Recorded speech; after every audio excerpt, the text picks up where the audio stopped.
이건 내가 중학교 때 동생과 실제로 겪었던 잊지 못하는 일이야. 초등학교 1학년, 어머니가 일찍 돌아가셨어. 때문에 아버지와 나, 여동생 이렇게 세 명이서 함께 살고 있지. 더구나 아버지는 회사에서 굳은 일까지 도맡아 항상 지방 출장을 가져서 집을 비우시는 일이 많았어. 거의 나와 여동생 둘이서 살다시피 했지. 내가 중학생이 되자 우리는 부천의 한 빌라로 이사를 가게 되었어.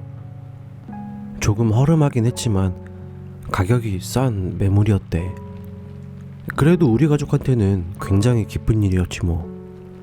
게다가 주변에 놀이터랑 공원도 있었고 학교랑도 가까워 나와 여동생도 상당히 좋아했었어. 그런데 이사를 하던 날 옆집에 살고 있던 아주머니가 아버지를 따로 부르시는 거야. 어린 마음에 무슨 이야기를 하시는 건가 궁금해 현관 옆에 숨어 살짝 엿들었어. 혹시 이 집 이야기는 알고 오셨나요? 원래 무당에 살던 집인데 부적도 붙여놓고 집안에 커다란 신당도 모셨던 집이에요. 혹시 귀신이 붙어있을지 모르니 조심하세요. 이렇게 아버지에게 말을 하는 거야. 아버지는 귀신 같은 건 안 믿으니 상관없습니다 라며 크게 되스럽지 않게 말씀하시더라고. 뭐 아버지는 괜찮겠지만 그때 나는 조금 무섭긴 하더라고. 그래도 여동생에게는 말하지 말아야겠다는 생각이 들긴 들더라. 세 식구가 사는 집이라 짐이 많지 않았기 때문에 이사는 금방 끝이 났어. 그리고 아버지는 이사가 끝나자마자 다시 안동으로 지방 출장을 가졌지. 결국 그날 밤도 나와 여동생 둘이서 새 집에서 첫날 밤 잠자리에 들었지. 낮에 옆집 아주머니의 말이 조금 무섭긴 했지만 뭔가 설레고 기대감이 더 크긴 하더라. 전학 가는 학교에는 어떤 친구가 있을까? 친구들은 착한 애들일까? 여동생은 친구들을 많이 사귈 수 있을까? 뭐 이런 정말 어린애 같은 생각에 잠이 잘 오지는 않더라. 하지만 이날 이사를 처음 온 날부터 기분 좋은 생각들은 부서지기 시작했어. 이명이었어. 갑자기 들리는 소리에 잠에서 깼지.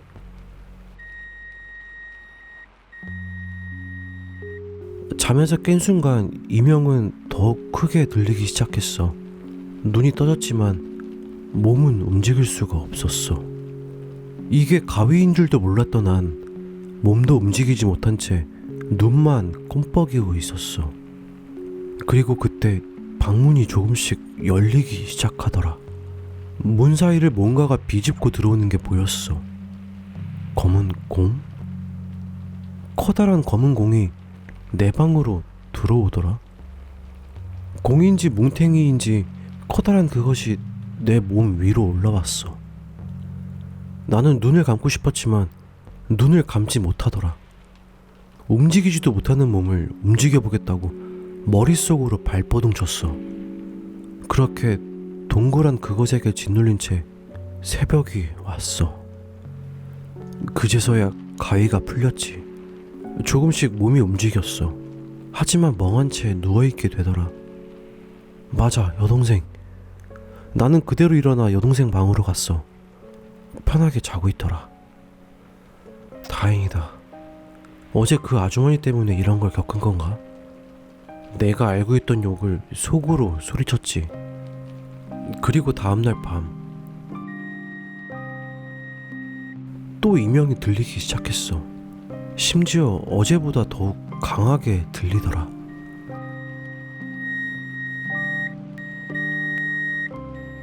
그렇게 눈이 떠졌고 역시 몸은 움직이지 못했어. 그런데 뭔가 달랐어. 어제보다 더 주변이 어두웠다고 해야 하나? 그 검은 공은 보이지 않았어. 하지만 다른 게 보였지. 어떤 아이가 바닥을 기고 있는 게 보였어. 그 아이는 의자를 짚고 책상에 올라섰고 또 발버둥 치면서 장롱에 올라갔어. 그리곤 떨어졌어. 뭔가가 으깨지는 듯한 소리. 그 아이의 머리인가? 아이는 다시 의자를 짚고 책상, 장롱에 올라서더라. 머리가 깨진 채 피범벅이 된 상태로, 그리고 다시 떨어졌어. 아이는 멈추지 않고 올라갔다 떨어졌다를 계속 반복했어. 떨어질 때마다 으깨지는 듯 둔탁한 소리는 계속 들려왔지. 피가 튀어올라 내 얼굴에 묻는 느낌이 선명하게 느껴졌어. 나는 소리를 지르고 싶었지만 지를 수가 없었어. 목에 뭔가가 막혀있는 듯 소리를 낼 수가 없더라. 그렇게 얼마나 지났지? 나는 계속 소리를 내려고 안간힘을 주었고 억지로 힘을 주면서 핏발이 터지는 느낌이 들었어. 그리고 겨우 신소리가 입에서 나오더라고. 그때 아이가 나를 쳐다봤어. 머리는 다 터져 뇌가 보이는 듯 했어. 이미 얼굴까지 시뻘건 피로 범벅이었지. 그리고 한쪽 눈은 코까지 흘러내리고 있더라. 쉿. 자신의 검지를 입에 가져다 대면서 얼굴을 일그러뜨렸어. 그리고 나는 소리를 지르며 잠에서 깨어났어. 갓 동이 튼 새벽이었어. 심장은 미친 듯이 두근거리고 있었고 온 몸에서 식은땀이 흐르고 있었지. 소리는 안 나오더라. 목이 쉰 상태였거든. 나는 아버지에게 바로 전화를 걸어 쉰 목소리로 말했어. 이 집이 이상하다고. 자꾸 이상한 걸 보게 된다고. 하지만 아버지는 걱정하지 말라며 새 집이라 신경이 곤두서 있는 거라며 달래주시더라. 내일이면 돌아갈 테니 기다리고 있으라고. 그나마 조금 안정이 되더라. 여동생도 역시 조용히 잠들어 있었고. 그리고 그날 밤 나는 잠을 자고 싶지 않았어. 또 가위에 눌리고 이상한 걸 보게 될까봐 뜬 눈으로 밤을 지새고 있었지. 하지만 3시쯤 되었나? 꿈뻑꿈뻑 졸기 시작했어. 이틀 동안 가위 때문에 제대로 잠도 못 잤으니까.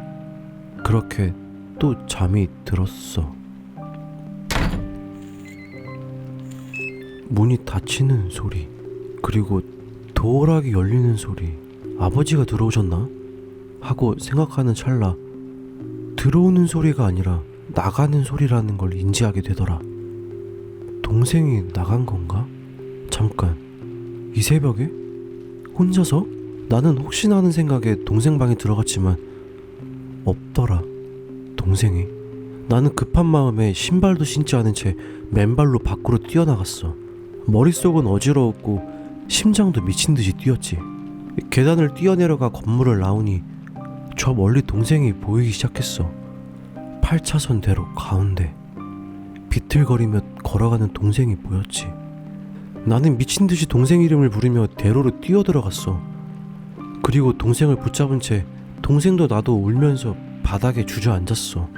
어서 집으로 돌아가야겠다 라는 생각으로 일어나 함께 집으로 돌아왔어. 그리고 집안에 불을 모두 켜두었고 동생에게 무슨 일이 있었냐고 물어봤지. 동생이 자고 있을 때 어떤 검은 사람이 다가왔대. 눈만 보이는 검은 사람 형체가. 그건 눈을 부릅뜨며 동생에게 말을 했다는 거야. 날 따라와. 따라오지 않으면 네 오빠를 죽여버릴 거야. 동생은 그 검은 형체의 무서운 목소리에 벌벌 떨면서 천천히 따라갔다고 해. 너무나도 무서웠는데 그 검은 형체는 자기를 놔주지 않았고 더 어두운 곳으로 계속 끌고 갔다고 하더라. 그때 자기를 부르는 소리가 들렸고 뒤를 돌아보니 내가 보였다고 해. 내가 손을 잡는 순간 꿈에서 깨어났고 8차선대로 가운데였다고. 나는 동생의 말을 듣자마자 아버지께 바로 전화를 드렸어. 한참 만에 아버지가 전화를 받으셨고 이 모든 상황들을 이야기해드렸지. 아버지는 그 새벽에 부천으로 올라오셨고 다시 짐을 싸기 시작했어. 그리고 우리는 그 무서운 집을 나왔어. 그리고 새로운 집을 구할 때까지 할머니 댁에서 머물렀어. 벌써 10년이 넘은 일이지만 도저히 잊혀지지가 않네. 그 집이 정말 무당집이었어서 귀신이 있던 걸까? 내가 그때 동생을 잡지 못했다면 어떻게 되었을까?